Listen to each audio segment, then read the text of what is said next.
우리가 오늘부터는 성경 이야기를 좀 한번 해봤으면 좋겠어요. 성경 속의 이야기들을 지금까지 너무 무겁게만 이야기했었잖아요. 사실 또 설교랑 연결돼가지고 성경이 너무 이해하기도 힘들고, 그런데 꼭 성경을 그렇게 다가가면 할까요? 난 성경이 제일 재밌던데. 그래서 성경을 좀 재미있게 어떻게 읽을 수 있을까? 이 방법을 그대로 알려주기는 좀 어렵겠지만 우리가 성경을 읽으면서 이런 질문 가져도 됩니다. 이렇게 쉽게 편안하게 이야기 나누셔도 괜찮습니다 하는 그런 메시지를 좀 이 영상 가운데 주면 좋겠다. 그러니까 구척 반상이 설교를 하면 김밥도 먹고, 그쵸. 삼각김밥도 해 먹고, 초밥도 한번 얹어 먹고, 성경을 좀 이렇게 다양한 맛을 한번 보는 시도, 그런 건 재밌을 것 같아요. 그래서 오늘은 첫 번째로 예수님의 탄생 이야기부터 좀 조목조목 한번 이야기해보면 재밌지 않을까? 예수님 탄생 이야기. 근데 이게 좀 뭔가 설교 때나 이럴 때처럼 진지하게 막 이렇게 안 가도 돼요? 안 가도 돼. 그냥 막 성경 좀 가지고 놀아도 돼요? 놀아도 돼. 오케이. 나 그런 거 좋아. 마태복음에 보면은 이제 마리아 수태고지부터 네. 예수님의 입장에 오심을 이야기하잖아요. 하나님이 마리아에게 나타나세요. 아마도 그때 나이가 10대 중반 정도 되지 않았을까? 평균적으로 16살 정도면 결혼 다 했대요. 그쵸. 우리나라도 20대 이전에 다 결혼했죠. 그 10대 소녀에게 하나님이 나타나세요. 꼭 그 결혼도 하지 않은 그 여인에게 다가가서 너에게 이제 한 생명이 잉태가 될 거야. 그리고 그 여인에게 예수님을 주십니다. 근데 마리아의 고백이 누가복음에 보면 또 그런 얘기 하잖아요. 주의 종이 여기 있사오니 저 뜻대로 하옵소서. 세상 물정 모르니까 그렇게 얘기할 수 있어. 아니 16살 뭘 알아. 그냥 하나님에 대한 뜨거운 마음 있으면 마음대로 하세요 이러겠지만, 아마 17살 때서부터 돌아가시는 날까지, 몇 살에 돌아가시는지 모르겠는데 돌아가시는 날 수십 년 동안 내가 미쳤지 이러고 살지 않았을까? 하나님 해도 너무한다. 그런 생각이 좀 들었을 것 같아요. 그런데 더 긴장감 도는 건 이 여인이 그렇게 아이를 가진 걸 안 다음에 결혼 대상자인 요셉에게 가서 얘기한다는 거예요. 요셉은 호구야. 나 같았으면 다른 사람의 아이를 가졌어. 그러면 나 진짜 조용히 그만 안 둬. 어떻게 조용히 끊어 이거를. 어떤 자식이야? 근데 성경에 보면 요셉은 조용히 끊으려고 했다. 훌륭한 인격자거나 호구거나 둘 중에 하나겠다. 근데 요셉도 알지 않았을까요? 어려웠을 것 같아요. 정말 난처했을 것 같아요. 그런데 그거를 받아들입니다, 마리아가. 제 말이 맞아요. 그날 이후로는 좀 후회했다. 진짜 천사가 나타나는데 적응 안 해요는 딱 둘이 있어요, 성경에. 모세하고 요나하고. 둘 말고는 아무도 그런 강큰 인간이 없어. 모세 뭐 나이 80 넘었는데 뭐 죽여라 이럴 수도 있는 거고. 요나는 워낙 사람이 좀 대발하신 데가 있어가지고. 그래서 마리아가 그렇게 아이를 갖고 요셉과 결혼을 합니다. 그리고 아이를 낳죠. 아이를 낳는데 당시에 호구조사가 있었기 때문에 베들레헴으로 갔다. 그러니까 전산 시스템이 좀 이렇게 정비가 되어 있었으면, 저는 강원도 양양이 본적으로 돼 있거든요. 그거를 안산에서도 할 수 있는 거죠. 지금은 그게 되는데. 뭐 그런 시스템을 그때 당시에 이걸 기대할 수도 없고. 그래도 너무 행정편의주의가 너무 심하다. 그렇다고 그 사람들을 동네로 돌아가라 그러나? 그래서 호구조사를 위해서 베들레헴까지 갑니다. 그리고 베들레헴의 한 마구간에서 예수님이 탄생하셔요. 예수님이 탄생하실 때 이 예수님의 탄생을 축하하러 오던 사람들이 있는데 이 사람들도 이상한 사람들이야. 너무 이상해. 동방에서 박사들이 찾아왔다라고 얘기해요. 이 박사는 어떤 박사일까요? 전공이 뭐래요? 아마 점치는 사람들이 아니었을까? 허경영. 아니 어떤 사람들은 동방에서 왔다고 하니까 한국이 아니야? 그런 사람도 있었어요, 예전에. 네, 그 얘기 들은 적도 있어요. 동방의 박사가 몇 명이죠? 사실 성경에는 3명이라는 근거는 없죠. 3명이라는 얘기가 안 나와요. 근데 왜 3사람이라고? 선물 때문에 그러죠, 선물. 선물 개수가 세계이기 3개이기 때문에. 한 사람이 하나씩 들고 갔을 것이다. 결혼식을 가도 축의금 안 내고 가는 사람들이 있었고. 그죠? 그 다 선물 하나씩 들고 가나? 아니면 다른 사람의 축의금 다 모아가지고 가져오는 사람도 있어요. 이게 다 모아서 금덩어리 하나 샀고 또 다 모아가지고 유황 하나 사고 그랬던 거지. 근데 아무래도 이게 예루살렘 궁에서도 그 사람들을 맞아들였다는 걸 보면은 한 사람이나 특별히 몇 사람 정도가 아니라 하나의 무리가 되지 않았을까라는 생각이 들어요. 그 뭔가 해외 국빈 같은 느낌이 그렇죠. 되니까 왕까지 접견을 했겠죠. 그렇겠죠. 이게 또 성경에 또 이해가 가지 않는 부분이에요. 그들이 예수님을 베들레헴까지 와서 만나러 왔는데 그들이 뭘 보고 왔냐면 별을 보고 왔대요. 별이 특별한 이동을 했고 그 이동을 보면서 오니까 다다른 데가 예루살렘이었다라는 거예요. 그래서 예루살렘에 가서 예루살렘 궁을 먼저 들어가죠. 별이 내비게이션 역할을 했다는 거잖아요. 사실 그게 가능해요. 바다에서는 별이 내비게이션 역할을 하죠. 근데 그거는 좀 다른 의미가 별이 있는 위치를 보고 그 위치에 대해서 자기 위치를 추측해서 가는 거잖아요. 그렇죠, 그렇죠. 근데 지금 성경에 보면 별의 움직임을 따라서 갔다라고 얘기하거든요. 그 별을 보고 따라가는 게 가능할까? 그러니까 그러니까 자전과 공전에 의해서 생기는 별의 움직임은 어떤 특정 장소를 찍어줄 수는 없어요. 그렇죠. 특별히 성경에 보면은 그 별이 베들레헴에 한 마구간을 비춰가지고 들어가게 되거든요. 별을 보고 마구간을 비췄고 그 마구간에 가서 예수님을 경배했다. 오, 너 이게 이해가 안 되더라고. UFO네. UFO. 지금 현대의 과학기술로 그 1세기의 밤하늘의 별이 어떻게 보이는지는 볼 수가 있거든요. 그러니까 1세기 때의 별의 움직임을 지금도 알 수 있다는 거잖아요. 그 정도가 아니라 페르시아에서 중근동에서 하늘을 올려다봤을 때 하늘이 어떻게 생겼었는지 그걸 볼 수가 있대요. 그럼 그때 당시에 별의 모습을 뭐 이야기했던 것이 있나요? 특별한 게 하나 있긴 있대요. AD 1년이 아니고 BC 7년에 수백 년, 수천 년에 한 번 일어날까 말까 하는 우주쇼가 펼쳐졌다는 거예요. 진짜로 그게 있어요. 그 고대 중근동에서. 그렇죠. 중근동 하늘을 봤을 때. 예. 이제 그걸 천문학, 그 당시 천문학 지식으로 해석을 하면 왕이 태어난다는 이야기를 합니다. 예수님이 태어난 시기가 사실 AD 딱 1년이 아니잖아요. AD 1년이라기보다는 학자들마다 많이 다르긴 하지만 BC 한 10년까지도 내다보고 있거든요. 예수님 탄생 시기를 우리 정확히 아는 사람이 아무도 없어요. 그렇죠. 심지어는 십자가형이 일어났던 해도 우리 정확하지 않거든요. 그 로마의 황제가 누구고 그때 제사장이 누구였고 정도를 가지고 그 어간을 추측을 할 뿐이에요. 근데 BC 한 7년의 하늘을 보면 우리가 듣기엔 별거 아닌 얘기예요. 목성과 금성이 좀 다르게 움직였다는 거. 아마 그 당시 사람들, 천문학자들은 깜짝 놀랐을 거다. 이렇게 얘기하더라고요. 그런 걸 봤다고 해요. 그런 일이 있었다고 해요. 근데 그런 일이 있다고 해서 그 별의 움직임을 보고 베들레헴을 딱 찍어서 내비게이션도 아니고. 내비게이션도 아니고 그들은 어떻게 거기를 또 찾아갈 수 있었을까? 그러니 막상했죠. 뭐. 그럴 수는 있을 것 같아요. 뭐 그때 당시 사람들이 별의 움직임을 보면서 별의 뭐 흐름을 보면서 그 흐름을 통해서 뭐 자기들만의 계산법이 있지 않았을까? 그래서 그 계산법을 통해서 어떤 위치를 정확하게 특정할 수 있었고 그 특정한 위치 가운데서 수소문을 해보다 보니 마곡간에서 한 아이가 태어난 것을 목도하게 된 거죠. 그걸 계산해서 간다는 게 참. 그러니까 박사겠죠. 아니 근데 뭐 아무리 박사라도 열정이요. 지금 뭐 비행기 타고 그냥 금방 가지만 차로 가도 수백 킬로미터 그 가기가. 그리고 고대 중근동 같은 경우에는 사막 지형이기 때문에 물을 따라가야 되잖아요. 일직선 거리로 갈 수 있는 거리가 아니에요. 아마도 이게 메소포타미아 지역의 그 유브라테스 강, 그다음에 뭐 그 강 줄기를 따라가지고 걸러서 돌아와야 되는 거죠. 빙 돌아가야. 그래야 그 여정이 가능했을 거라는 거죠. 아마 이게 하루아침에 갈 수 있는 거리는 아니고 수년의 시간이 걸리지 않았을까. 못해도 한 2년, 3년의 여정은 되지 않았을까. 그리고 이제 별을 본다는 건 밤에만 볼 수 있잖아요. 별은. 낮에는 방향을 찍어놓고 그리로 가는 거예요. 그리고 밤에는 또 그 별을 보는 거야. 또 찾아야 되는 거죠, 그걸. 그걸 왜 했을까?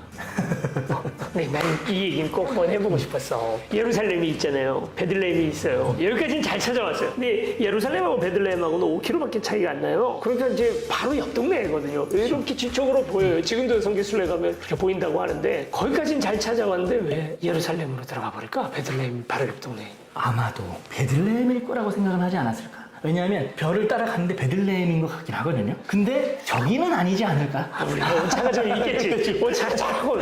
당연히 왕이 나시면 베들레헴보다는 예루살렘이 아닐까? 당연히 그게 수도니까 그럴싸해 보이고 고정관념이에요. 어떻게 보면. 성경에 제일 위험한 게 그건 것 같아요. 우리 신앙인들도 그런 함정에 빠질 때가 많잖아요. 그렇죠. 당연히 여기서 하나님은 이걸 원하겠지. 내가 잘 되기를 바라겠지. 당연히가 진짜 위험한 거예요. 우리가 근데 그 당연히를 좀 걷어내면 우리가 알고 있던 태어나는 탄생 이야기에 굉장히 많은 것들이 달라지는 게 있어요. 일단 성경에는 여러분들 다시 성경에 꺼내서 읽어보세요. 마구간이란 말이 한마디도 안 나와요. 방이 없어서 고생을 하다가 누일 곳이 없어서 구유에 누였다. 말구유도 아니에요. 그냥 구유에 누였다라고 딱 한마디 나오고 그게 답니다. 그래서 이제 그 유대의 가옥 구조를 살펴보니까 마구간이 따로 있고 사람 사는 데가 따로 있는 게 아니고요. 한 개 있었죠. 한 개. 예, 이렇게 집이 있어요. 옆에 쏘가 있는 거예요. 그냥. 일반 서민들의 집은 항상 그렇게 돼 있었죠. 그렇게 돼 있었대요. 구유에 누였다는 것은 마구간에서 태어났다기보다도 그 침상이 없어서 옆에 있던 구유에 누였다라고도 보는 게 더 타당하다고 얘기를 하더라고요. 그럴 수 있죠. 마구간 가보셨어요? 겨울에 마구간은요. 제가 비위가 좀 좋은 편이에요. 시골 출신이라 웬만한 냄새 이런 거 다 견디는데 겨울에 마구간은 가기 싫어요. 이게 왜냐면 그 다음에 퇴비를 해야 되기 때문에 그 소가 싼 똥 이런 것들을 다 그냥 마구간에다가 놔두거든요. 그러니까 이제 발효가 되는 소똥 냄새가 예수님이 거기로 오신 거예요. 이게 아마 유대 사회에서는 상상도 못할 일이었지 않을까. 유대 사회에서 이야기하는 메시아가 한 여인의 품 속에서 그 여인 여인의 품만이 생명의 안식처로밖에 여길 수밖에 없는 아주 연약한 아이로 오셨고 그것도 말구유에 누이셨고 그 고정관념 때문에 또 그렇게 생각을 하는 거예요. 하늘로부터만 내려올 거다 뭐 이런 생각을 했는데 그 더러운 똥통에 옹알이 하는 아기로 태어났다고? 우리 가지고 있는 고정관념 또 있어요. 우리 12월 겨울에 태어났다고 자꾸 생각을 하잖아요. 목자들이 아기를 방문했는데 이 목자들은 야경을 하는 사람들이거든요. 그러니까 밤에 소떼나 양떼를 지키던 사람들이었잖아요. 밤에 목자들이 양떼를 데리고 나가서 잠자는 기간이 9월, 10월이랍니다. 12월에는 추워서 그렇게 못한대요. 유대도 추워서 12월일 가능성은 없다 하고 이렇게 잘라 말하더라고요. 아니면 9월, 10월일 거다 이렇게 얘기하더라고요. 근데 12월 25일이 된 복잡한 여러 가지 계산법이 있어요. 수태고지가 이루어진 것이 충분이라고 계산을 하면 12월 25일 정도가 맞을 거다 이렇게 얘기하시는 분들 전통적인 방법이래요. 그래서 12월 25일이라고 얘기하고 또 뭐 다른 것은 12월 21일이 동지니까 이후에 태양절, 태양숭배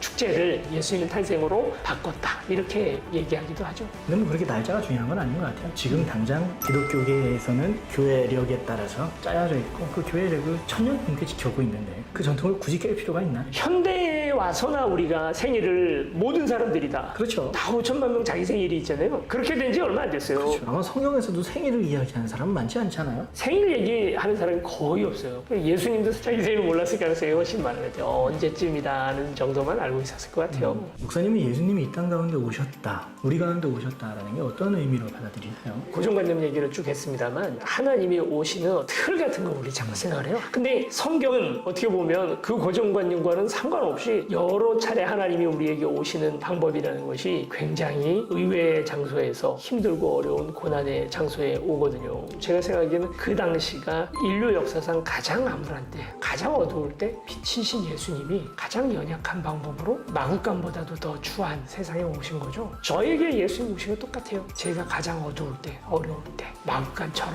더러웠던 영혼 가운데 그렇게 오셨거든요. 그리고 강압적인 모습, 권력자의 모습으로 오신 게 아니라 순수 이상의 순수의 모습으로 찾아오신. 목사님 어떠세요? 전 예수님이 저에게 오셨다, 우리 가운데 오셨다라는 사실이 새로운 꿈을 꾸게 되는 사건인 것 같아요. 사실은 그때 당시에 꿈을 꿀 수 있는 시대가 아니었잖아요. 그래서 사람들은 막 여러 가지 자기들만의 나름대로의 꿈을 사람들이 막 만들어갔죠. 정치적인 혁명이라던가 아니면 서방 세계와 함께 뭐 협력해가지고 성장을 한다던가 이런 여러 가지 그런 꿈들을 나름대로 만들어갔는데 그 모든 꿈들은 다 아무것도 아니야. 예수가 진짜 꿈이야. 어떻게 보면 그때 당시에 사람들에게 들려주고 있는 것이 아닌가. 오늘날도 마찬가지인 것 같아요. 우리 기독교가 자꾸만 정치적인 이슈 그리고 정치적인 어떤 현안을 가지고 기독교가 앞장서가지고 막 하려고 하는 사람들도 있거든요. 근데 우리는 진보냐 보수냐를 얘기하기보다는 먼저 예수가 말씀하신 하나님 나라가 이 땅 가운데 이루어지는 걸 먼저 봐야 되지 않을까. 그게 우리의 꿈이고 희망이어야 되지 않을까. 맞습니다.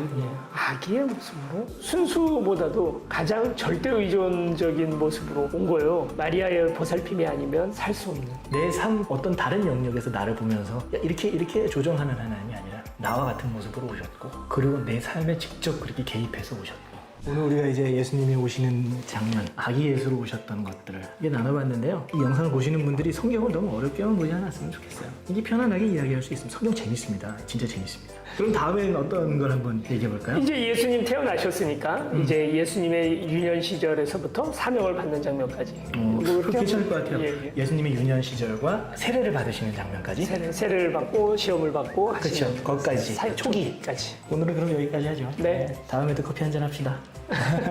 우리가 저번에는 예수님의 탄생에 대해서 우리 함께 나눴었어요. 그러면서 이제 예수님께서 이집트로 피신해 있다가 나사렛이라는 동네를 가십니다. 그리고 나사렛에서 예수님의 유년기와 청년기 시절을 이제 나사렛이라는 동네에서 보내시게 되면서 나사렛 사람이다라고 하는 칭호를 받으세요. 성경에서 보면 예수님의 어린 시절에 대한 이야기가 막 상세하게 나와 있지는 않아요. 몇 군데 좀 나와 있는 데들이 있긴 했죠. 예수님이 성전에 올라갔던 이야기 제일 유명한 것 같아요. 마태, 마가, 누가, 요한복음에 나오는 성경에는 예수님의 유년 시절은 그 부분만 나옵니다. 그때 모습에 보면 이제 예수님이 유월절을 지키기 위해서 부모님들과 함께 예루살렘으로 오세요. 그 유월절 예배를 드리다가 집으로 다시 돌아가는 길에 예수님을 놓고 온 거죠, 부모님이. 근데 이게 어떻게 가능하냐면 원래 이제 가족 단위로 움직였다면 그럴 수가 없잖아요. 남자는 남자들끼리 한 무리가 되고 여자는 여자들끼리 한 무리가 돼서 간대요. 아, 이 요셉 책임이구나. 그런 거.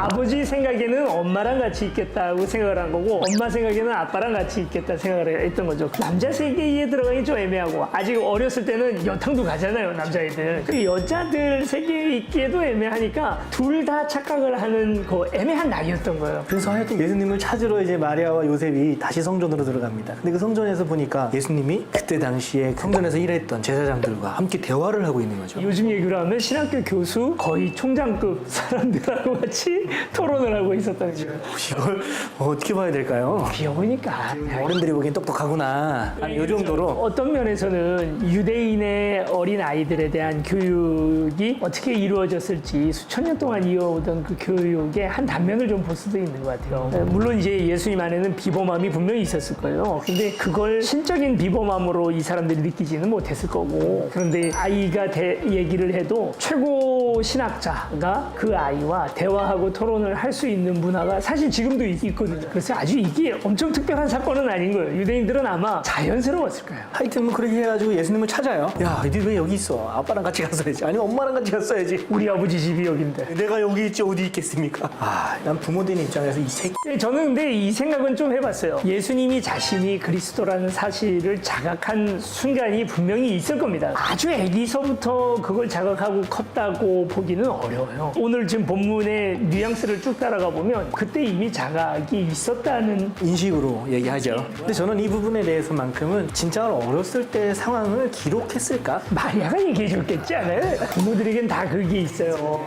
아이들의 특별히 그때 기억나는 장면들을 다 가지고 있어요. 아니면 누가가 예수님이 어떤 분인지에 대해서 기록하기 위해서 어렸을 때 사건을 잠시 그냥 빌려온 게 아닌가 하는 생각도 들어요. 예수님이 내가 하나님의 아들임을 자각했느냐라고 하는 인식을 사실은 많은 성경들이 하고 있진 않아요. 그게 중요한 게 아니라 우리의 신앙 고백이 예수는 하나님의 아들이 되었다라고 하는 것이 언제부터인가 하는 고백들을 성경들은 하고 있다는 거죠. 마태복음 같은 경우에는 예수님의 탄생부터 기록을 하고 있어요. 그러니까 그때부터 이미 하나님의 아들로 그리스도다, 하나님의 아들이시다라는 것을 인정하고 있는 거죠. 근데 마가복음에 가면요, 예수님의 세례 사건부터 나옵니다. 그 사건이 하나님의 아들로 모든 사람들 앞에 공표되는 하나의 사건이었다. 요한복음 같은 경우에는 태초부터 이분은 하나님의 아들이셨다. 로마서에서 사도 바울은 부활하심으로 하나님의 아들로 택정받으셨다. 입양된 거. 예수님이라는 분이 이 땅에 하나님의 아들로 오셨다? 이걸 받아들이는데 당시 사람들에게도 엄청난 혼란들이 있었을 거예요. 사실 예수님 나중에 나사렛으로 가잖아요. 나사렛 사람들은 끝끝내 못 받아들여요. 못 받아들여요. 그렇죠? 기적을 보고 말씀을 듣고 하는데도 아니야. 나사렛 사람들은 예수를 봤단 말이에요. 어려서 참외 서리 해먹고 뭐 애들이랑 장난치고 다니고 싸우고 코피 터지고. 그때 당시에는 어린애들은 무조건 다 구약의 말씀을 배웠거든요. 자기를 가르치는 사람도 있는 거예요, 거기에. 근데 어느 날 메시아라고 나타났어. 못 받아들이죠. 그런 면에서 아마 그때 당시에도 예수가 하나님의 아들이심을 고백하는 그 고백, 신앙의 고백이 아마 다들 혼란이 있었고, 그리고 그런 고백들이 이런 성경에 이렇게 드러나고 있는 것이 아닌가. 자, 이제 예수님이 어린 시절을 지내고 나서 예수님의 첫 공생의 사역의 첫 시작이죠. 세례받는 사건이 이제 성경에 기록됩니다. 네, 이거는 이제 확실히 알아야 되는데 1세기의 유대인들의 전통이 뭐냐면 투잡이에요. 종교인이면 우리는 그 목회만 전념을 하지만 원래 유대인들은 그렇지 않아요. 반드시 자기 기술직이 하나 있고, 바울 같은 경우에는 텐트 만드는 일이었고, 예수님 같은 경우에는 목수이면서 랍비를 하는 것은 그렇게 낯설은 일은 아니었던 거예요. 특별한 일이 아니었다는 거예요. 그리고 예수님이 이제 공생의 사역을 처음 시작을 세례 요한의 세례에서부터 이제 성경을 기록하기 시작해요. 세례 요한과 예수님은 특수관계죠. 멀지 않은 친척관계예요. 그런데 그때 당시에 로마 사회라든지 유대 사회에서 예수님보다 세례 요한이 훨씬 유명했어요. 아무래도 제사장의 아들이고 어떻게 보면 주류죠. 주류 선지자. 강야에서 사람들을 가르쳤던. 뿐만 아니라 헤롯 왕에게도 막대한 영향을 끼치던. 헤롯 왕도 사실 함부로 못했죠. 그 세례 요한보다 예수님 훨씬 더 덜 유명했어요. 그런 세례 요한이 이제 예수님에게 세례를 줍니다. 예수님께 세례를 주는 것이 세례 요한에게는 납득이 되지 않아요. 그렇죠. 그 세례 요한들 이건 난 감당 못한다고 얘기하시죠. 왜냐하면 예수님 스스로가 이미 새로운 시작이기 때문에 구약의 전통 속에서 이렇게 할 필요도 없고, 이미 그가 죄인이지도 않고, 그리고 그리고 예수님에게 세례 요한이 뭔가 수여할 만한 뭐 능력이 있거나 뭐 전통이 있거나 이런 건 없거든요. 그럼에도 불구하고 예수님께서 이렇게 해서 의를 이루자라고 얘기를 할 때 제 느낌은 성경에 이제 뒤에 나오는 이야기들까지 이렇게 쭉 생각해 보면 구약을 대표하는 사람, 구약을 매조지하는 사람이 세례 요한이 아닌가라고 생각이 들고, 예수님도 그 틀 안에서 자신을 해석되기를 바라시는 마음이 있지 않았나요? 어떻게 보면 율법의 죽음을 자기 몸으로 감당하신 것이다. 그렇게 하고서야 정말 새로운 시작이 되지 않았을까? 사실 이 부분에 대해서 여러 막 해석들이 있고 이야기 나오는 것들은 사실은 다 해석이죠. 그냥 해석. 성경에 이거 이렇다 저렇다라고 하는 기록이 전혀 없기 때문에. 뭔가 세례 또 안수 기도해주고 하는 그 체계라는 것이 윗사람 아랫사람 우리는 이 생각한다고요. 그러니까 세례 요한도 그 순간은 그 생각했던 것 같아. 사실 이 장면을 봐도 그건 아닌 거죠. 이렇게 내리사랑만 있는 건 아니지 않나. 저는 한편으로는 예수님의 세례는 참 사람으로서 인정받으신 사건이 아니었나. 물론 하나님의 아들에 대한 정체성도 있지만 동시에 나는 참 사람이다라고 하는 정체성을 세례 가운데서 알려주시고자 하셨던 게 아니었나. 그러고 나서 세례를 받고 나서 성령이 비둘기같이 임했다. 그러고 광야로 갑니다. 이제 예수님께서 세례를 받으신 다음에 예수님이 시험 받으신 장면이 나타납니다. 세례를 받고 나서 뭔가 사역 현장으로 뛰어간다든지 아니면 성전에 가서 선포를 한다든지 할 줄 알았는데 시험을 받으러 금식하시고 의외의 장소로 갑자기 간 거예요, 정말. 예수님이 광야에서 홀로 계셨다. 어떤 마음으로 광야로 예수님은 들어가셨을까요? 책이 있어요. 그 성지에 관련된 이야기거든요. 이스라엘의 광야. 광야의 이제 특징이 뭐냐면 우리가 흔히 아는 사막과도 좀 다르다고 해요. 어마어마하게 바람이 많이 불어오는 시끄럽고 아주 어수선한 공간이라 하더라고요. 굉장히 조용하고 고요함 속에서 하나님을 묵상할 수 있는 공간은 아니라는 거죠. 그런 느낌이 아니라는 거예요. 그리고 어떻게 보면은 기도하고 하나님께 혼자 집중하기에는 굉장히 방해받을 수밖에 없는. 오히려 아니래요. 도리어 하나님께만 집중할 수 있는 공간이에요. 이스라엘 백성들이 어떻게 보면 40년 광야 생활을 하잖아요. 근데 딱 그 데칼코마니가 되는 거예요. 딱 예수님도 40일간 먹지도 마시지도 않았다. 그러니까 예수님의 40일의 광야의 생활은 이스라엘의 40년이었다는 거죠. 민족의 역사하고 인생이 겹쳐진다는 거는 어떻게 보면 이스라엘의 왕으로서 오신 예수님에게는 숙명적인 일이 아니었나는 생각이 들어요. 그 옛날에 김우영 감독이 예수님의 생애를 성지순례를 따라가서 이렇게 만든 영상이 있더라고요. 근데 그 영상에서 그 김우영 감독이 계속해서 얘기하는 게 뭐냐면 예수님의 생애를 지역을 따라서 이동을 하다 보니까 정확하게 이스라엘 백성의 이동 경로라는 거예요. 그것도 일리가 있네요. 40일 금식, 목사님 며칠 금식해 보셨어요? 저는 한 3일이 끝입니다. 금식을 하게 되면 기도가 안 되죠. 저도 며칠 못했어요. 저도 한 3일인가 4일인가. 뭐에 무너지셨어요? 먹고 싶어서 무너진 게 아니에요. 물론 먹고 싶었던 마음이 더 강력했긴 하지만 기도가 안 된다. 기도의 효율성을 놓고만 얘기를 하면 금식 기도는 최악이에요. 효율성은 떨어지지만 이제 거기서 주시는 하나님의 은혜가 있는 건데 그 은혜를 발로 찬 이유는 라면 때문이었죠. 저는. 예수님이 이제 40일 동안 금식하신 다음에 성령에 이끌려. 성령에 이끌려 광야에 가요. 맞아요. 그리고 나서 이제 새 시험을 받으십니다. 마귀에게. 성령과 마귀가 큰 그림을 그렸어. 내가 데려갈 테니까 네가 시험해. 이거 음모론인데. 첫 번째 시험이 돌들로 떡덩이가 되게 하라. 가장 힘들어하는 부분이었으니까 돌로 이제 떡이 되게. 우리는 잔치상에만 올라오는 거예요. 사실은 이제 빵이죠. 주식 밥이 되게 해라. 이렇게 얘기하신 거죠. 근데 김우영 감독이 쓴 성지순례 영상을 봤는데요. 돌들로 빵이 되게 하라라고 했을 때 광야에 있던 돌을 이렇게 들어주는데 완전 빵처럼 생겼어요. 그때 당시 이스라엘 사람들이 먹었던 빵처럼 똑같이 생겼어요. 그래서 예수님이 사실 그 돌을 이렇게 보다가 저기 빵인가 보다 하고 이렇게 충분히 그걸 가지고 시험이 가능했겠구나. 저는 이 돌을 떡으로 되게 하라라고 하는 건 예수님한테는 분명히 그런 능력이 있거든요. 근데 예수님은 지금 이곳에서 하나님임을 시험받는 게 아니라 사람임을 시험받는 것 같은 느낌이었어요. 저는 사람이지만 하나님으로서 능력을 발휘해라라고 사탄은 그렇게 시험을 하지만 예수님은 나는 철저히 사람이다 하는 것을 계속 주장하고 계신 게 아닌가. 그 뒤로도 계속 그 이야기들 속에서 예수님이 자신의 능력을 굉장히 아끼는 모습들을 보게 돼요. 그것도 일리가 있네요. 그래서 예수님이 이제 돌을 떡으로 되게 하라는 건 저는 어떻게 보면 우리의 과정을 없애버리는, 과정을 무시해버리는 우리 인간의 그런 어떤 욕심, 욕구 이런 것들에 대한 좀 시험이 아니었나라는 생각이 들어요. 이게 그 제가 하고 싶던 얘기예요. 나중에 나오는 이야기들. 그러니까 성전에서 뛰어내리라 하는 이야기라든지 나에게 절하라 그러면 내가 이 모든 권세를 주리라는 그 시험들 속에 공통점이 바로 과정에 대한 생략이거든요. 그 뒤에 시험들도 사실은 마찬가지죠. 예수님 뭐하러 오셨냐면 그 모든 권세를 가지려고 오신 거예요. 사탄으로부터 뺏으려고. 그러면 그걸 위해서 어떻게 되느냐? 사탄한테 절해야 되냐? 아니면 십자가를 져야 되거든요. 십자가라는 과정이 없이 곧바로 권세를 가져가는 길은 바로 뭐냐면 사탄한테 절하면 쉬워요. 내가 그리스도임을 증명하는 그 쉬운 방법은 성전 위에서 뛰어내리면 거기에 무수히 많은 사람들이 그걸 목도하고 아 그리스도구나 하고 알게 돼요. 과정이 다 생략되는 것에 사탄이 우리 시험하는 겁니다. 저는 그 시험은 지금 우리에게 유효한 것 같아요. 나에게 절해라. 나란히 걷는 교회가 10,000명이 될 것이다. 아멘. 과정 없는 결과. 영어 속담에 no cross, no crown. 십자가 없이 면류관은 없다라는 거죠. 그게 이제 이 시험의 가장 핵심적인 시험이 아니었을까? 시험이 끝나고 이제 사탄은 물러갑니다. 이 장면 안에서 우리가 뭐 살펴볼 수 있는 게 많아요. 뭐 말씀으로 이겼고 그리고 또 사탄도 말씀으로 도전을 해오잖아요. 우리가 이단에 빠지는 것도 성경 공부하다 그렇게 되는 거예요. 성경 때문에 빠지는 거고 그들의 논리, 그들의 교리를 튼튼히 받치고 있는 것도 성경이에요. 어려서부터 성경 배울 때 그런 얘기 많이 하잖아요. 모든 성경 하나님의 말씀으로 된 것이므로 어느 것도 버릴 수 없고 어느 것도 우열을 가릴 수 없다라고 얘기를 하는데 어떻게 생각하세요? 저는 그렇게까지 보진 않아요. 그들의 정당성을 부여하기 위한 메시지로서 읽어야 되지 이것도 하나님의 분명하게 우리에게 명령하신 명령이야 라고 얘기를 해버리면 이 땅에 이루어지는 폭력과 그리고 이 땅에 이루어지는 배타와 차별 이런 것들이 다 합리화가 되거든요. 하나님은 그걸 합리화시키고 계시진 않아요. 예수님은 원수를 사랑하라, 뭐 용서하라 라고 하셨는데 신명기 들어가 봐요. 다 죽여야 돼. 왜 그 말씀만 얘기하냐? 다 죽이라는 말씀도 있다 라고 얘기를 하다가 이단이 되고 그러면 이 말씀보다 이 말씀이 더 소중한 말씀이다라는 것을 뭘로 판단할까요? 어려운 질문이네요. 나한테 이런 질문을 하지? 저는 그게 신학이라고 생각해요. 평신도 기죽이기 신학. 적하고 매기고 단어가 어떻게 단어가 다르게 그게 아니라 이 말씀보다 지금 이 상황에서 이 말씀을 붙들어야 된다라는 것을 생각하게 하는 것이 바로 신학이 아닌가. 우리 성도님들도 건강한 신학을 갖고 있는 목회자를 만나는 것이 굉장한 큰 축복인 거예요. 우리 영상만 보시라. 구독과 좋아요를 눌러라. 아멘.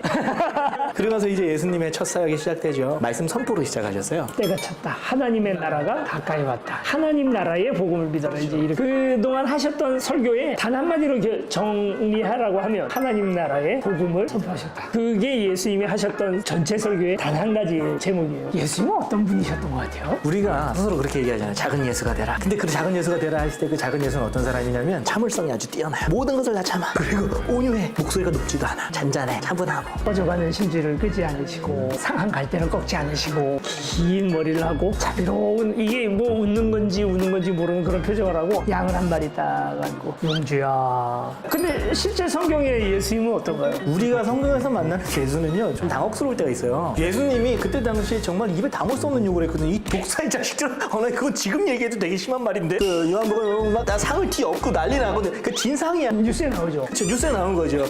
모자이크 이렇게 해가지고. 마스크를 제가 안 쓰려고 안 쓴. 예수님을 신으로서 우리가 받아들이기 이전에 그냥 인간 예수로 보자면 선동가라고 정말 사람들 마음에 불을 지르는. 지금 소망교회 담임 목사님이셨던 김지철 목사님 강의 때 들었던 이야기인데 예수님의 설교를 들은 사람들은 중간이 없다는 거예요. 목숨까지 거는 사람들이 있고 그렇지 않은 사람들은 예수님을 죽여야 되겠다고 생각하는 거예요. 우리 목회 그렇게 하면 큰일 나요. 근데 왜 예수님 이미지가 복서의 자식들아. 필립 얀시라고 하시는 이분이 이 책에서 얘기하는 게 바로 그 내용입니다. 왜 예수의 이미지를 그렇게 혁명가적이고 삶을 촉구하는 그런 어떤 선동가적인 이미지가 없어지고 얌전하고 조용한 이미지로 바뀌었을까. 근데 이제 그건 사실 역사적으로 좀 조명을 해봐야 되는데 원래 이미지는 그렇지 않았다는 거예요. 저는 그게 굉장히 나중에 교회나 목회자상이나 이런 데에 중요한 영향을 끼쳤다 생각을 해서 이걸 좀 하나씩 좀 바로잡아가는 노력도 필요하겠다는 생각이 듭니다. 저는 불의 앞에 정의가 아닌 것에 분노를 할 줄 아는 사람들이 필요한 것이 아닌가. 화를 많이 내는 거는 분명히 좋지 않아요. 유교적인 사상 안에서도 우리는 그런 걸 좋아하지는 않는데 화를 내는 게 문제가 아니라 누구에게 화를 내느냐가 되게 중요한 거죠. 근데 화를 내야 할 사람에게 화를 안 내는 거 그것도 죄악이거든요. 저는 그 딱 다윗의 형들 얘기가 생각이 나는 거예요. 골리앗이 앞에서 막 까부는데 다윗의 형들은 골리앗한테 화를 내는 게 아니라 다윗한테 화를 내는 거예요.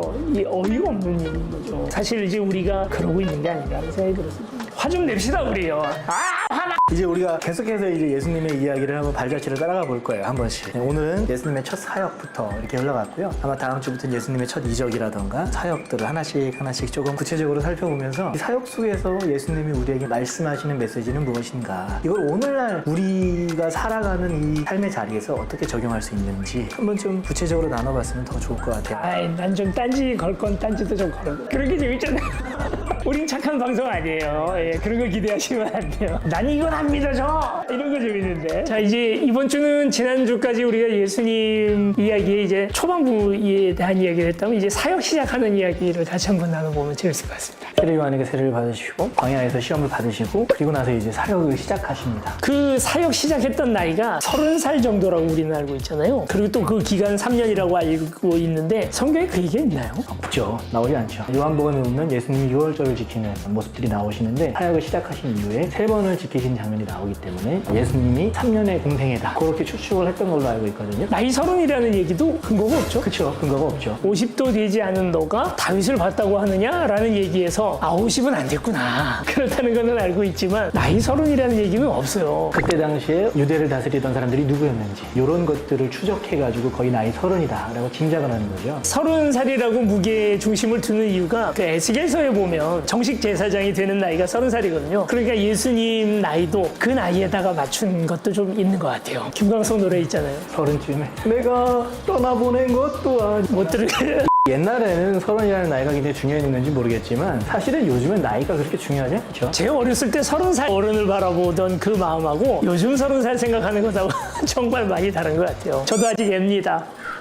아닙니다. 죄송합니다. 나이 이제 30살에 공생애를 이제 시작을 하시게 됐고, 이제 그걸 이제 한 3년 정도의 시간이라고 본다면 예수님 사역의 첫 시작은 뭘로 봐야 될까요? 마가복음에서는 예수님이 말씀을 선포하시면서 시작했다고 하죠. 때가 찼다. 너희는 회개하고 복음을 믿어라. 하나님 나라 가까이 왔다. 그리고 누가복음에서는 예수님이 또 역시 복음을 선포하십니다. 역시 예전에 이사야 선지자가 이야기했던 신년의 메시지를 예수님이 자신의 고향에서 선포하시면서 시작을 하시죠. 설교 사역에서부터 시작을 하시죠. 그렇죠. 말씀을 선포하시면서 시작했다라고 보는 것이 좀 맞지 않을까. 제자들을 모아요. 예수님이 모여있는 제자들의 그 면면을 보면 굉장히 재밌는 것들이 많아요. 일단 그분들 출신 자체가 너무 다양한 것 같아요. 어부도 있고 세리는 지금으로 말하면 친일파잖아요. 우리나라로 얘기하면. 열심당원이라고 하는 이 사람들은 이제 극우주의자인데다가 테러리스트 좀 그렇게도 보여질 만큼 좀 폭력적인 사람들 그런 이제 제자들을 모았는데 제자들 나이가 몇 살 정도 됐을까요? 아마 예수님이랑 거의 나이가 비슷하지 않았을까 싶어요. 예수님의 동년배 정도? 근데 우리 성화 같은 데 보다 보면 늑스구레한 할아버지들 이 제자들이 나중에 순교할 때쯤 나이예요. 그때 보면 예수님은 굉장히 젊게 나오고 잘생기게 나옵니다. 그런데요, 가만히 보면 나중에 예수님이 12명의 제자들과 함께 예루살렘에 올라오시잖아요. 올라오셔서 성전세를 내는데 그게 20살 이상이 내야 되는 성전세거든요. 베드로하고 예수님하고 둘만 냅니다. 그러면 나머지 11명의 제자들 나이대가 그보다 어렸다. 20대 이하인 거죠. 청소년 사역자 했던 거야. 예수님 머리가 이렇게 길었는데 사실 길지 않았어요. 성경에 보면 그런 얘기들이 가끔씩 있죠. 머리 긴 거에 대해서 좀 부정적인 시각을 표현. 바울은 특히 바울이 남자들 머리 기르는 거는 아주 가정한 거라고 그렇게 얘기를 하잖아요. 근데 이제 예수님이 왜 머리가 길다고 우리는 고정관념을 가지게 됐을까요? 왜 그럴까요? 그것도 이제 유럽 영향이 좀 있다고 해요. 서기 400년, 500년 정도 돼가지고 기독교가 공인될 때쯤 남자들 유행하던 머리가 그거였다네요. 아마 그런 얘기도 있을 테고 아니면 또 다른 의미로 구약 성경에 보면 나시린에 대한 규정이 있잖아요. 나시린이 머리에 삭도로 되지 않았다라는 그 표현 때문에 아마 예수님을 그렇게 표현하고 싶었던 게 아닌가. 그럴 수도 있었겠네요. 메탈하는 사람들이 같이 머리가 쫙 이렇게 길어. 그리고 그때 사람들의 이야기를 보면 대머리도 많았던 것 같더라고요.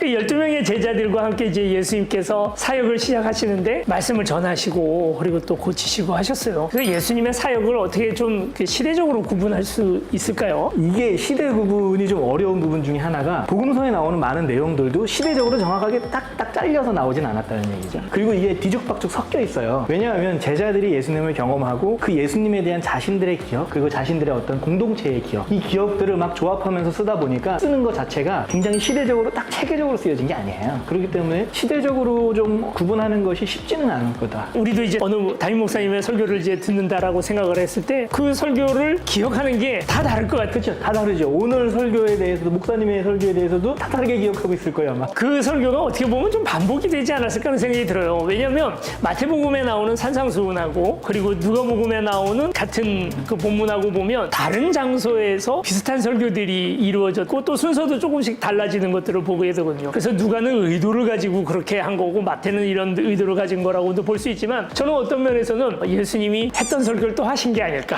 부흥사들이 다른데 가서 설교할 때 레파토리가 있잖아요, 항상. 보따리 장사꾼이라고 그러잖아요. 가능하지 않아요? 저는 아니라고 생각합니다. 그 장소라든가 그런 것이 중요한 것이 아니라 그분이 했던 메시지가 중요하기 때문에 그 메시지를 기억하는 거지 그때의 정확한 상황이나 이런 것들은 아마도 그런 공동체가 중요하게 여기는 기억이 덧입혀져 있을 수도 있다. 지금 김재현 목사님이 얘기하신 게 신학에서 가르치는 바입니다. 제가 얘기하는 건 썰입니다. 여기 분들은 안 들었잖아요. 왜 여기다 얘기하고 저쪽에서는 또 그거 안 들었으니까 또 어디서도 또 그 얘기 하실 수도 있잖아요. 그럴 수도 있다. 그럴 수도 있어요. 만족합니까? 이제 만족해? 화해합시다.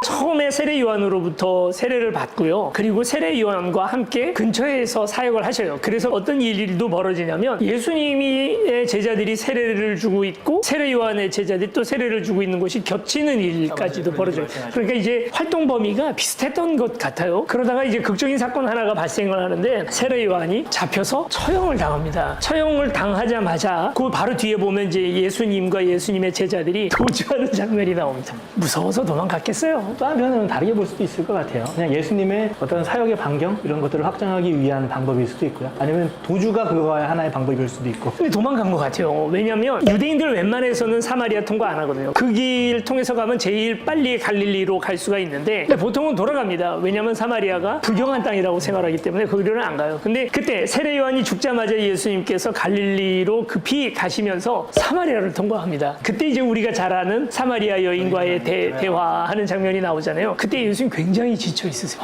이렇게 돼가지고 우물가에 앉아 있고 예수님을 앉혀놓고는 제자들이 막 가서 이제 먹을 걸 찾아오는 상황이거든요. 굉장히 다급했던 것 같은 느낌을 받을 수가 있어요. 저는 근데 그렇게 보지 않아도 될 수 있을 것 같아요. 왜냐하면 예수님의 움직임 자체가 예수님이 어떤 길을 가시고 하는 것 자체가 우리가 저번에도 얘기했지만 예수님은 구약의 선지자들 그리고 구약의 이스라엘의 백성의 이동의 흐름에 따라서 예수님도 같이 함께 움직이셨다라는 얘기를 했었잖아요. 예수님이 사마리아를 가신 이유는 북이스라엘과 남유다가 분리되었던 이 시대적 아픔이 예수 그리스도의 메시아의 오심은 이 구분되어지지 않는다. 북이스라엘과 남유다가 모두의 왕이시다라고 하는 어떤 메시지가 그 속에 숨겨 있는 게 아닌가. 그 장면에서 나중에 사마리아 여인과 대화에서 보면 분명히 그 얘기를 해요. 근데 그게 목적이진 않았어요. 그냥 지나가다가 돌발적인 상황 속에서 이제 벌어진 일로 보여지는 거지. 그러니까 목사님은 예수님이 지나가다가 얻어 걸린 거다. 사실은 성경을 자세히 보면 최소 3번 이상 국외 도피를 하십니다. 해외 망명을 시도를 하시는 적이 있어요. 거라사, 가버나움과 같이 이스라엘이 아닌 다른 지역을 갔다고 하는 이야기들이 나오잖아요. 어떤 면에서는 예수님의 그 선포가 워낙 강했고 국내에서는 받아들일 수가 없었기 때문에 해외 도피한 게 아닌가라고 사실 학자들은 많이 보더라고요. 근데 도피가 막 무서워가지고 내가 죽을까봐 무서워서 도망간 건 아니고 예수님 표현 그대로 하자면 내 때가 아직 이르지 않았기 때문에 피하십니다. 근데 사실 예수님이 하셨던 설교들을 우리가 가만히 놓고 보면 저렇게 하면 죽을 수밖에 없어요. 예수님이 하셨던 설교를 만약에 이제 서머리를 좀 한다면 어떤 사역이었다고 생각하세요? 예수님 사역의 아마 대부분의 메시지는 하나님 나라였죠. 하나님 나라. 복음서에서 예수님의 설교를 퍼센티지를 줄여서 얘기하자면 아마 하나님 나라가 90%가 아니었을까. 그냥 발버릇이구나. 자다가 잠꼬대고 하나님 나라. 그 하나님 나라를 비유로 설명하셨다라는 얘기. 비유로 함으로써 좀 더 쉽게 알아들을 수 있도록. 근데 못 알아듣게 하기 위해서 또 비유를 썼다고도 얘기를 하셔요. 제자들도 못 알아들었던 것 같긴 하거든요. 왜냐하면 예수님이 씨 뿌리는 자의 비유를 했었을 때 나중에 제자들이 물어봐요. 이게 무슨 의미냐고. 설명 안 해주셔도 금방 알겠던데. 그거는 어쩌면 제자들이 원했기 때문에 아니면 제자들이 나중에 이런 의미가 아니었을까를 예수님의 입을 빌려가지고 설명한 걸 수도 있다 라고 이야기하는 사람들이 있습니다. 나는 제자들이 멍청했다. 그걸 딱 듣고 바로 명석하게 알아들을 수 있는 사람들을 뽑으신 게 아닌 거죠, 예수님이. 어차피 커트라인이 많이 나잖아. 예수님이 제자들을 언제 부르냐면 아무것도 모르는 암흑 속에서 살던 사람을 갑자기 어느 날 빛으로 불러내는 것처럼 예수님의 사역과 아니면 하나님 나라의 사역, 풍경적인 배경이 전혀 없는데 어느 날 갑자기 그 사람을 하나님이 딱 극적이게 불러낸 것처럼 이렇게 예수님이 제자들을 표현하는 것들이 많다는 거죠. 그런데 사실 그렇지 않다는 거예요. 그때 제자들의 면면을 살펴보면 다 제자들 속에서는 갈망이 있었어요. 그리고 구약 성경에 대한 해박한 지식을 또 가지고 있었어요. 아무것도 모르는 사람들이 아니라는 거예요. 그들 나름대로 하나님 나라에 대한 열망들이 그 제자들 한 명 한 명 속에 갈급한 급하게 있었다는 거예요, 다 같이. 이거를 우리는 극적으로 표현하기 위해서 제자들은 아무것도 모르는, 심지어는 베드로는 글도 몰랐다. 아니 절대 그럴 수가 없어요. 그걸 모를 수가 없는 게 유대인들은 철저하게 어렸을 때부터 구약 성경의 모세오경을 외우기 때문에 그거는 거의 불가능한 얘기가 아닐까. 당시에 이스라엘의 문맹률에 대해서 얘기하는 분들도 많아요. 사실 랍비는 항상 겸직이에요. 그러니까 목수가 천한 직업인데 그러다가 그리스도가 됐다. 그렇게 얘기하지 않아요. 그러니까 나중에 바리새인들도 예수님을 공격할 때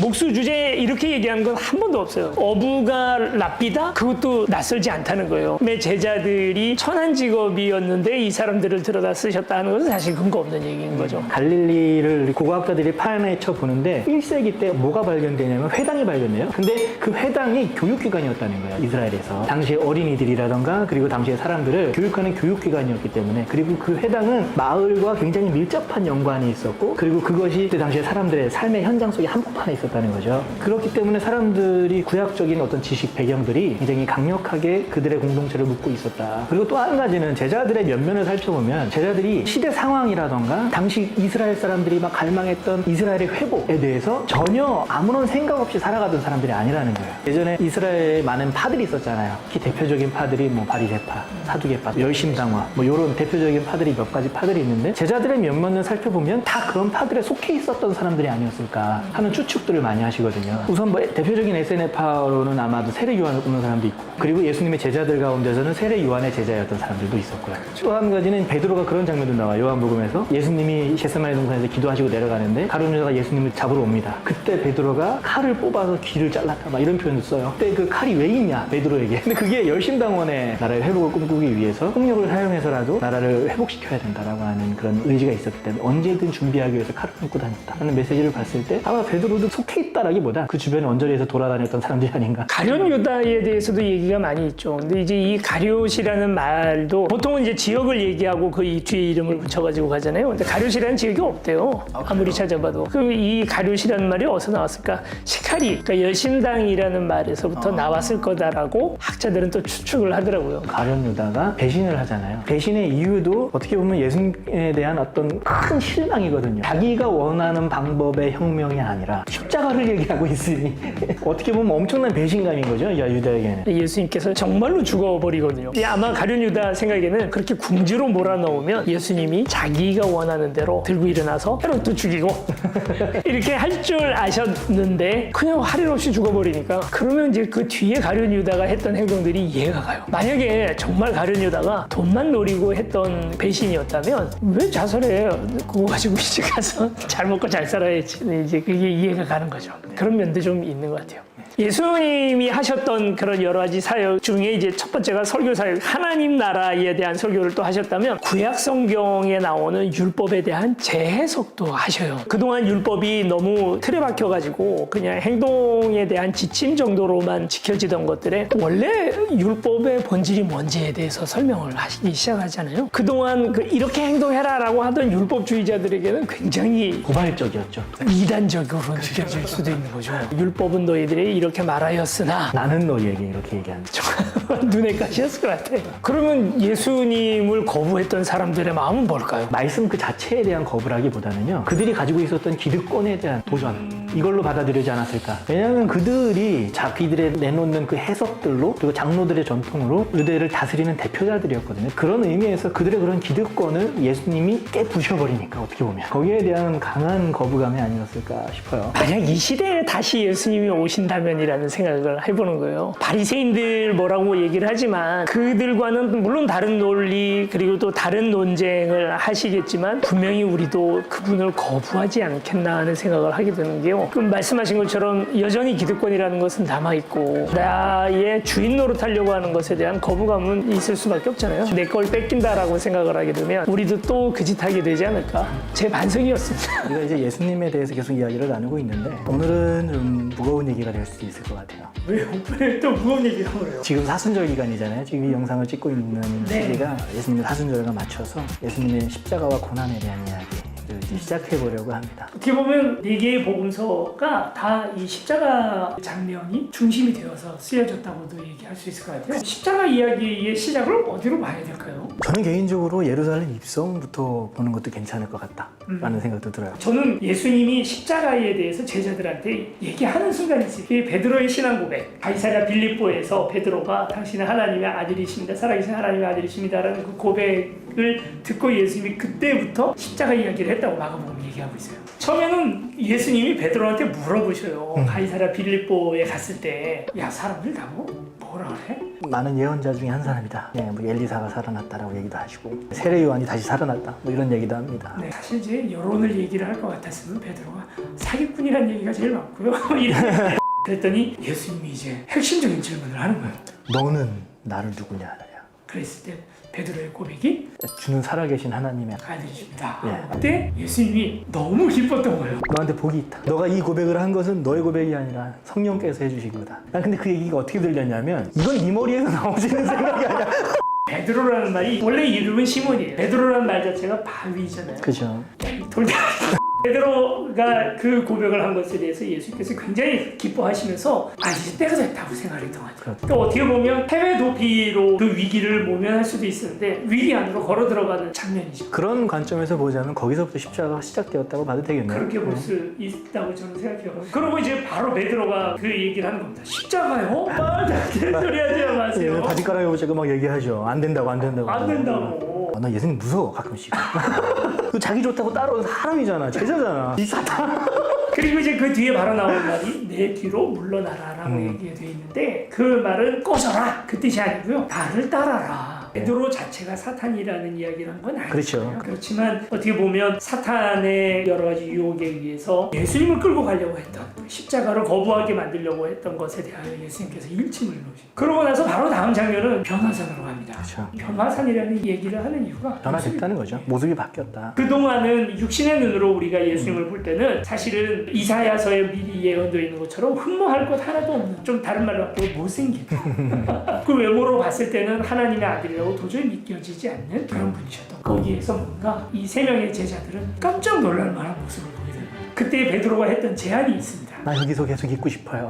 나 내려가기 싫어. 근데 예수님은 그걸 거부하시잖아요. 내려가면 십자가를 지러 내려가는 거거든요. 그냥 내려가는 게 아니고 어떻게 보면 베드로가 하고 싶었던 이야기들을 우리도 하고 싶은 얘기일 수도 있어요. 십자가 지러 세상을 향하여 내려가서 온갖 비난을 당하고 막 그렇게 하는 것을 우리도 거부하고 싶죠. 메시아라는 그분이 너무도 무력하게 그 십자가에서 달리셨다.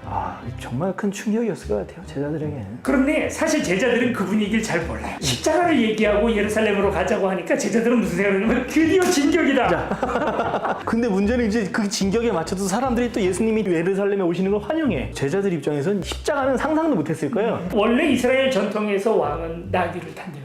이게 헤롯이 봤을 때는 좀 반역으로 보이지도 않았을까요? 그랬을 수도 있을 것 같아요. 예수님 제일 먼저 가신 데가 헤로드 왕의 궁전으로 쳐들어가거나 본디오 빌라도의 관저로 쳐들어가는 게 아니고 성전으로 가신 거예요. 그렇죠. 그리고 그 상황에서 성전 정화 사건을 일으키신 대진상 정말 큰 진상짓. 온유하고 너그러운 예수님은 옷대가 넣고 갖추기 뭐. 그리고 나서 또 한 번의 진상짓을 또 해요. 감람나무를 보시고 야, 죽어라. 간단히 한데 빌런이야.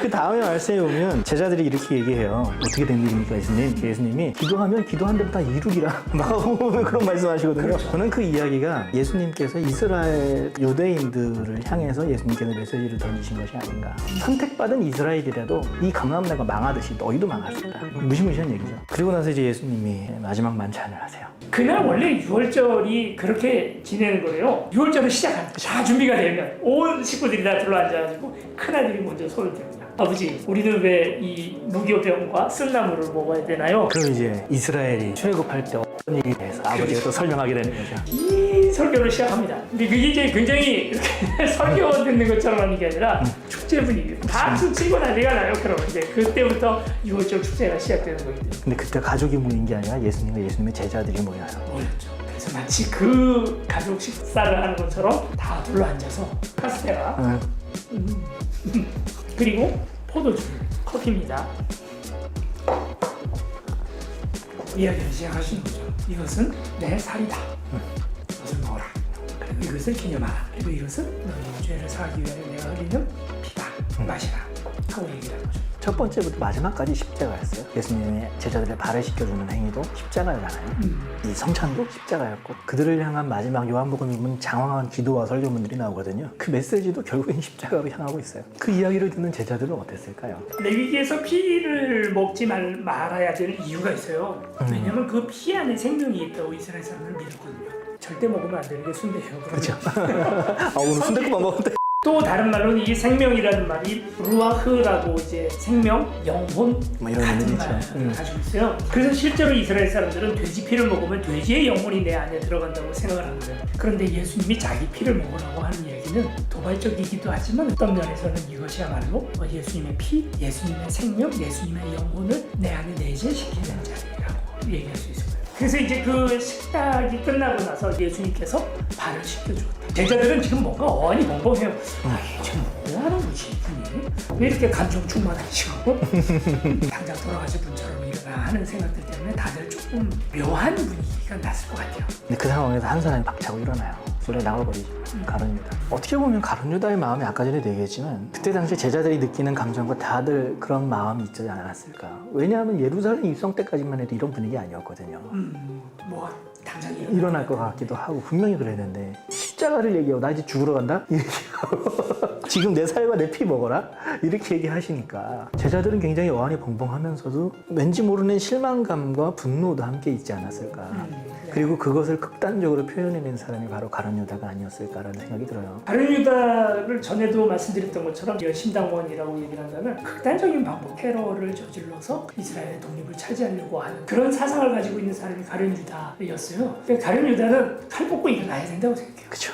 예수님 지금 이러고 있을 때가 아니에요. 많은 군중들이 이미 예수님을 지지하고 있기 때문에 이스라엘을 독립하는 방법은 저들을 막 이렇게 일으켜서 싸워야 된다고 생각하는 거죠. 그런 가룟 유다가 예수님을 파는 데는 여러 가지로 좀 생각을 해볼 수가 있어요. 실제로 예수님에 대한 실망감 때문에 예수님을 버렸다라고도 볼 수 있지만 그 뒤에 이제 가룟 유다가 하는 행동들, 예수님이 십자가에 달려 돌아가시는 과정에서 자살하고 목매버리는 모습을 보면 예수님이 죽는 모습을 보고 완전히 절망을 하거든요. 그때까지는 희망을 뭔가 붙들고 있었던 거예요. 이건 진짜 제 썰이고 어디에도 성경에도 그렇게 얘기는 안 하는데 가룟 유다가 예수님을 십자가의 그 절벽까지 밀어버리면 예수님이 거기에서 뭔가를 하지 않을까.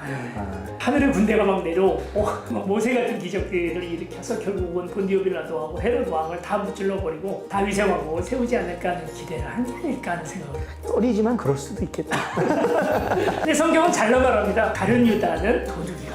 돈을 노렸기 때문이다라고 성경은 아예 그렇게 딱 얘기하고 더 이상 얘기를 안 합니다. 어떻게 보면 많은 해석을 성경에서 써놓지 않은 게 다행이 아닐까라는 생각이 들어요. 그렇게 되면 그 사람에 대한 해석이 그리고 아니면 예수님 십자가에 대한 해석이 하나로밖에 한 가지로밖에 해석이 되지 않거든요. 근데 가룟 유다에 대한 이야기도 예수님의 십자가에 대한 이야기도 열려 있어요. 그냥 그 속에서 어떤 이야기를 할 수 있는지에 대한 이야기들이 풍성하게 열어두셨어요. 그날 밤 무슨 일이 일어날 거라는 걸 모든 사람들이 다 직감을 하고 있는 그런 정이 흐르는 밤이었는데 그러고 기도하러 가시고 기도하러 갈 때 마가복음에서는 예수님이 찬미하고 갔다. 신약성경 전체에서 예수님이 노래를 부르는 장면이 거의 처음 등장을 합니다.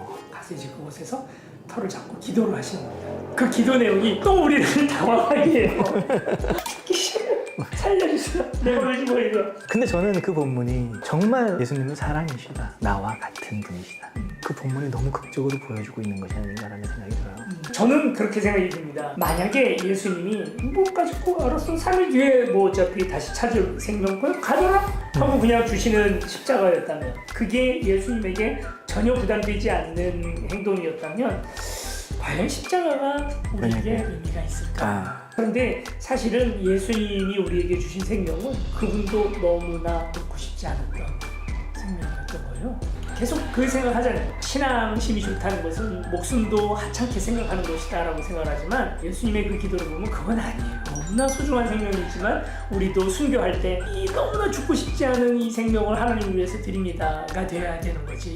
어차피 난 부활할 생명이니까 가지세요 하고 그냥 쉽게 던지는 생명을 하나님께서 기뻐하실 거라고 생각이 안 들어요. 그리고 나서 이제 예수님이 십자가에 달리시죠. 바리새인들은 제사장들이 유대인들을 보내가지고 예수님을 체포를 하는 장면이잖아요. 제사장은 사두개파예요. 바리새인들은 바리새파예요. 이 둘은 민주당하고 국민의힘이에요. 그렇죠. 거의 그렇죠. 불과 기름과 같은 절대로 뭉쳐질 수가 없는 일인데 이들이 같이 예수님은 십자가에 달리게 하기 위해서 협력을 하죠, 서로. 그러니까 예수라고 하는 분은 그들에겐 공공의 적이었던 거예요.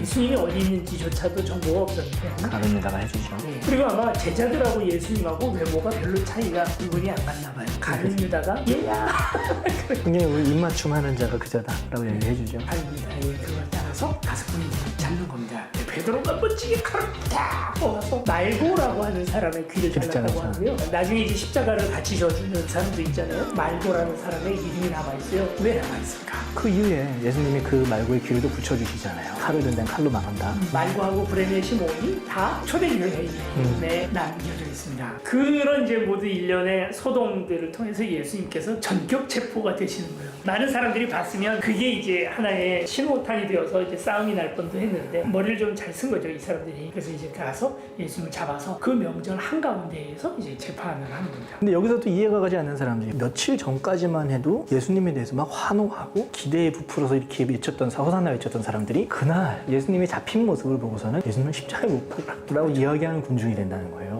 목사님 이걸 어떻게 보십니까? 어떻게 보면 사람들 마음이라는 것이 민주주의라고 하는 이 체계도 완벽한 체계가 될 수 없다. 누군가 얘기했던 것처럼 IQ 150 넘는 사람들이 다 모여도 그 사람들이 군중이 되는 순간 군중은 오매해지는 거거든요. 모든 사람들이 원하는 것이 항상 선여일 수는 거의 없고요. 그렇죠. 정말. 성경은 또 특히 그런 민중에 의해서 움직이는 것들에 대해서 좀 부정적인 시각들이 몇 번 좀 보여줘요.